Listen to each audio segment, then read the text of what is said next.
Hello, welcome to another installment of Other Side of the Table, where we get to meet and get to know more of the DM and her inspirations. What was the pause? Dramatic effect. Okay, my bad. Okay, yeah, so, hi, it's me again. Today we'll be talking about one of your characters. Ramon Boni Orroz. Ooh, spicy. So the first question I want to always get out is, who inspired Bonet? It's kind of sentimental because it has to do with my grandpa. My grandpa was really close to me. He was born in like the Depression era, so he was old, and I loved him so much. But his big thing was he loved comedies. We watched cartoons. His favorite was Tom and Jerry, but his favorite movie was a parody of Zorro, which is another one of my favorite movies as a kid. But it was called Zorro the Gay Blade.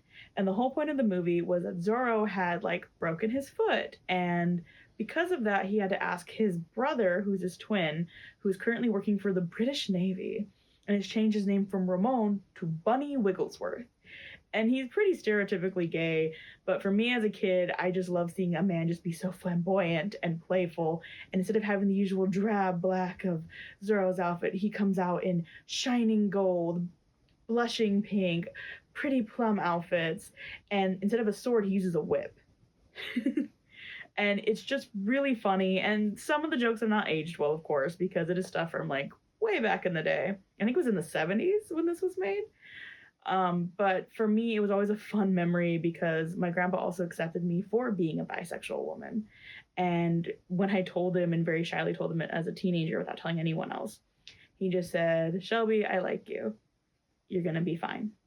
And that was one of the movies we bonded over, and it just holds a special place in my heart. So I based Ramon, my character, off the character in Zorro the Gay Blade. Tugging at the heartstrings. They bring out a teardrop. We love a good grandpa story. Dab that. Dab that. So when you play Ramon Bunny Orroz. Bunny Go respect on the name. Sorry, I gotta respect the name. What class does he main? So in the campaign that he was in, which was called Carousel Court, which was done by DM Chantel. Hi, Chantel. The DM to the DMs, of course. He played a bard, and he was a tiefling, a red tiefling with purple horns. Yes, I know it is quite actually a stereotype in the D&D community that a lot of queer people, when they first start playing D&D, we usually go with bards and tieflings. Now, because I DM so much, it took me like 8 to 7 years to get to be a bard tiefling, but I'm so excited that I made it here. But he plays a bard college of swords because he finds the swords very sexy. In the campaign where there were guns, but he finds them barbaric. It's not very good. Can't have it. So Ramon sounds like an interesting and wonderful character. What campaign did he originally from? He came from Carousel Court, which was run by DM Chantel, like I said a minute ago. It's okay, you can ask the same question over and over again. Just because I like shouting out Chantel's name. Hi, Chantel! Mm-hmm. In this game, she based it around the Three Musketeers. Now, I'm a literature girly, so I love anything that has like old literature in it. So we did the Three Musketeers. We were involved in the French court, and we had to stop. Basically, the king of France had been switched out with a demon, with an evil Marie Antoinette character, and then he got behind the mask, Leonardo DiCaprio style, shoved into a dungeon, and we had to figure all this out while his true love was desperately trying to save France before the Marie Antoinette knockoff ruined everything along with Demon Daddy. And it was like this wonderful adventure where we accidentally, I think, started the French Revolution on top of it. And it was just this fun thing of just being the Three Musketeers trying to save France for the world. My two other Musketeers were done by my friend Brandon and Jaron. Jaron played this wizard who was just really brainwashed. And despite being a skinny, like, weakling wizard, would just end everything with a gun. And then we had our Paladin, which was done by Brandon, who played a stereotypical, no offense, drunken dwarf who had so much PTSD from being in other French wars.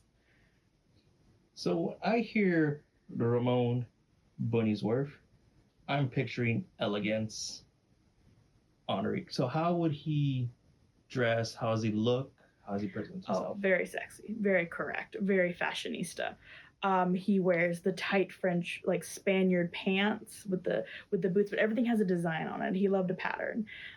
He had like a flowing. His main thing was like he had this beautiful cloak.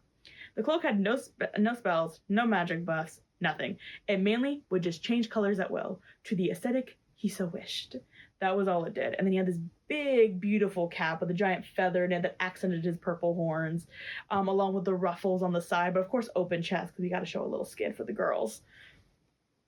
You know, if I could pull off that outfit, I would, because that sounds fabulous. That's exactly what I was going for with him. So when you play this character, how do you feel? Honestly, I feel a little sentimental about it because I played him I would like speak in Spanish and be like, mi amor, mucho gusto, and like things like that to make the party laugh.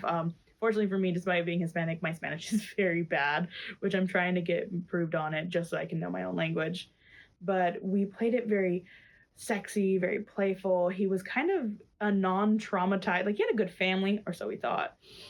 And he was just a happy guy to be around, and I enjoyed being him because I also got to watch my friend Chantel, who at the time had just started DMing, grow as a DM as she was developing this campaign, and it makes it very sentimental to me to just remember how fondly I enjoyed that game.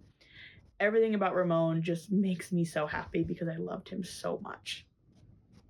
So now I'm going to hit you with a very hard-hitting question. Mm-hmm.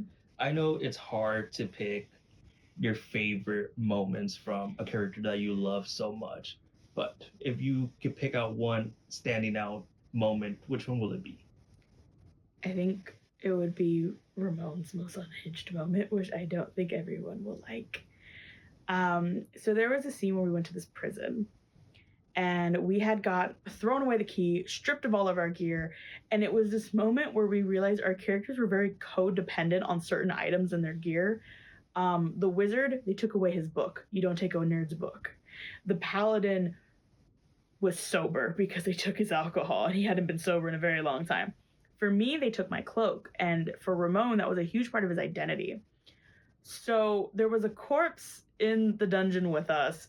We're getting picked on by like this vicar who will not leave us alone, and I had decided I'm going to carefully cut off the corpse face, wear it myself, crawl up to the vicar when he wasn't looking, and then forcibly make out with him with it to then shock him into passing out.